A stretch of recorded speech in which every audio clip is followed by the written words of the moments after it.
There were politics behind trees being planted. Yeah, you wouldn't believe it. It was my first really big fun story. A biology professor had turned me on to the question of where do the trees come from. On the center of town is called Tappan Square.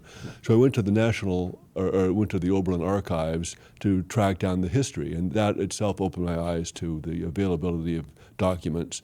And in the paper trail about the plantings, it turned out that the politically powerful secretary of the college wanted elm trees planted. The botany professor in the 1920s said, "That's a bad idea, Mr. Secretary, because there's this new disease.